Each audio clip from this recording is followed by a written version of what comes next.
अस्सलाम वालेकुम स्टूडेंट, आज हम यूनिट नंबर 11 को डिस्कस करेंगे, जो कि है हमारे पास साउंड। याद रखिए कि पिछले चैप्टर के अंदर यूनिट नंबर 10 के अंदर सिंपल हार्मोनिक क्वेश्चन के अंदर जो है वो हमने रिपल टैंक को स्टडी किया था। रिपल टैंक के अंदर जो बेसिकली वेव्स प्रोड्यूस होती हैं वो वाटर वेव्स जो है वो प्रोड्यूस होती हैं। उसमें जो हमारे पास मीडियम था वो मीडियम लिक्विड था। इसी तरह साउंड भी जो है उसके लिए भी मीडियम का होना जरूरी होता है। याद रखें ये मीडियम हमारे पास गैस और सॉलिड ऑब्जेक्ट भी हो सकता है। ठीक हो गया स्टूडेंट। अब देखना ये है कि साउंड प्रोड्यूस कैसे होती है। साउंड याद रखें, sound produced by a vibrating wire.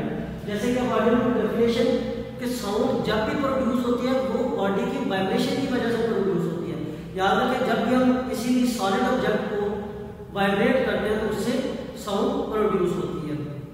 फिर इसी तरीके से हम यहाँ पे कुछ और एग्जांपल लेंगे। जैसे फॉर एग्जांपल हमारे पास गिटार है। जब आप लोग गिटार की स्ट्रिंग को देखते हैं तो उस गिटार की स्ट्रिंग को जब अप करके उसको रिलीज कर दिया जाता है तो उसकी स्ट्रिंग अप एंड डाउन जो है वो वाइब्रेट करती है। तो उसकी वाइब्रेशन की वजह से जो साउंड प्रोड्यूस होती है वो हम अपने कानों के जरिए आसानी के साथ सुन सकते हैं। फिर इसी तरीके से हमारी बॉडी के अंदर डिफरेंट ऑर्गन्स हैं जो कि वाइब्रेट करते हैं और उनकी वाइब्रेशन से जो है वो साउंड प्रोड्यूस हो सकती है।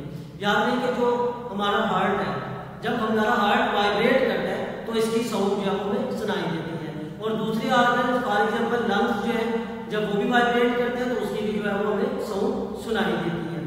तो स्टूडेंट इसी तरीके से डॉक्टर हज़रात क्या करते हैं, उनके पास एक इंस्ट्रूमेंट होता है जिसको हम कहते हैं स्टेथोस्कोप। याद रखिए स्टेथोस्कोप के अंदर जो है वो एक रबड़ का पाइप होता है जिसके अंदर एयर फिल की होती है और उसकी दूसरी जानिब जो है वो एक चेस्ट पीस होता है। चेस्ट पीस को डॉक्टर्स रात क्या करते हैं, बॉडी के ऊपर टच करते हैं और चेस्ट पीस का जो प्लास्टिक की एक प्लेट सी होती है, ठीक है, गोल टाइप जो है वो हमारे पास प्लास्टिक मटेरियल की बनी होती है। वो प्लास्टिक मटेरियल की जब बॉडी के साथ टच की जाती है उसको कहते हैं डायाफ्राम। तो जब डायाफ्राम बॉडी के ऊपर टच किया जाता है तो उस डायाफ्राम के अंदर जो है वो वाइब्रेशन प्रोड्यूस होती है। वही वाइब्रेशन स्टेथोस्कोप की जो रबड़ के पाइप होते हैं जिनके अंदर एयर फिल की होती है उस एयर के थ्रू होती हुई हमारे कानों को सुनाई देती है।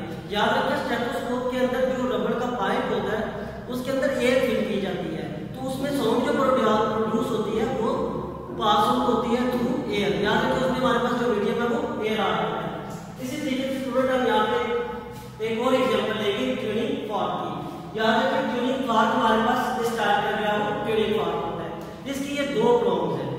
अच्छा, अब इसको वाइब्रेट कैसे करना है स्टूडेंट। याद रखें ट्यूनिंग फॉर्क को वाइब्रेट करने के लिए हम इसको रबड़ के पैड के ऊपर फोर्स लगाते हैं।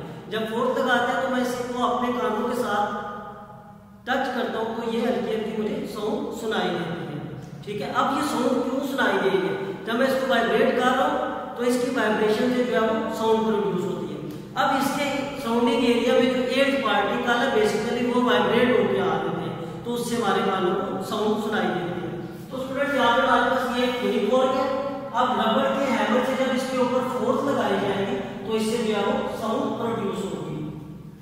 अच्छा, जब ये बॉडी वाइब्रेट करती है, इसकी वन प्रोब वाइब्रेट करती है तो ये देखिए डॉटेड लाइन मैंने ड्रॉ किया है। ये प्रोब जो है वो टू एंड फ्रो जो है वो मोशन करती है जिसकी वजह से इसके अंदर वाइब्रेटिंग प्रोड्यूस होती है और ये साउंड जो है वो हमें सुनाई देती है।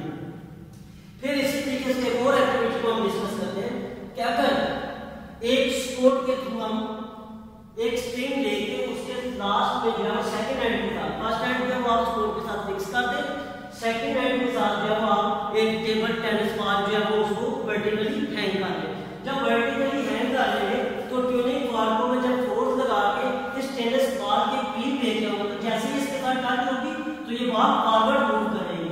तो इस तरीके से हमें पता चल जाता है कि वाकई ही ट्यूनिंग फॉर्क से जो है वो वाइब्रेशन प्रोड्यूस होती है और यही आपकी वाइब्रेशन जो है वो आगे टेनिस बॉल को फॉरवर्ड कर देते हैं जिससे टेनिस बॉल जो है वो मूव करना शुरू कर देती है।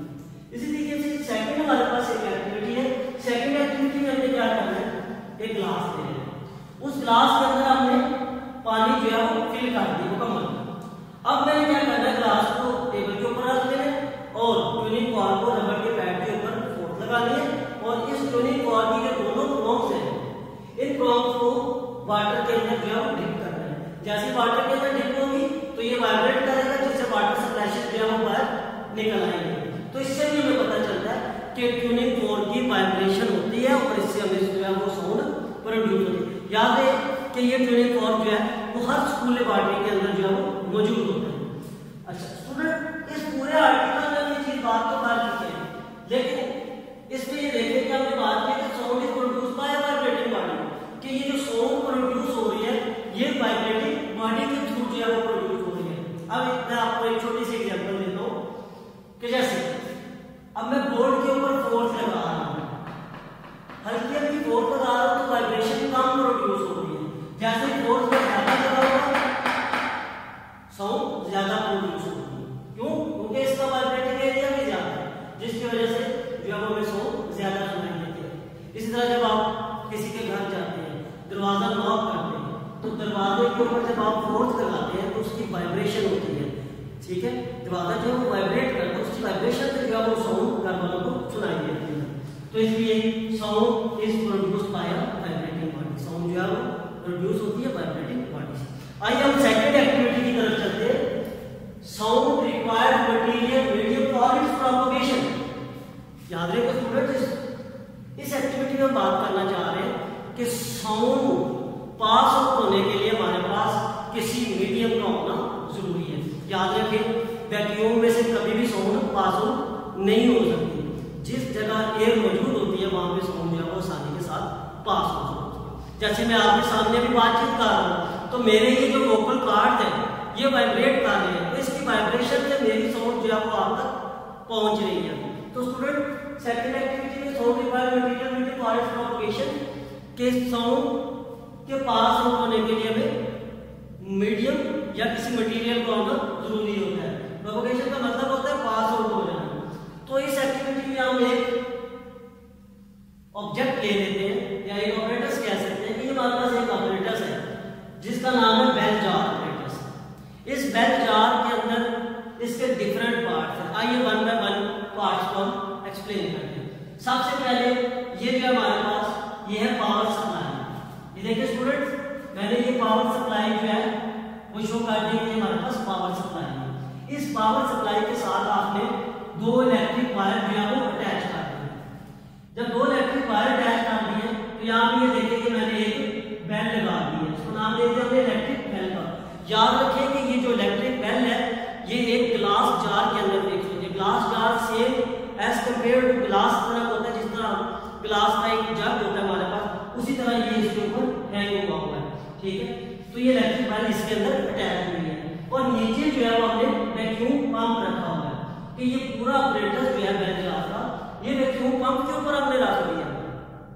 अच्छा, अब हमने इसके अंदर स्टडी करनी है कि साउंड के पास आउट होने के लिए वाकई किसी मीडियम का होना जरूरी होता है। तो सबसे पहले हम क्या करेंगे कि इस बेल जार को हमने वैक्यूम पंप के ऊपर रखा हुआ है, तो वैक्यूम पंप के ऊपर आके हम इसके अंदर जो है वो एयर फिल करेंगे। इस ग्लास जार के अंदर जो है बेल जार भी कह सकते हैं इसको, बेल जार के अंदर जो है वो हम एयर फिल करते जाएंगे थ्रू वैक्यूम पंप।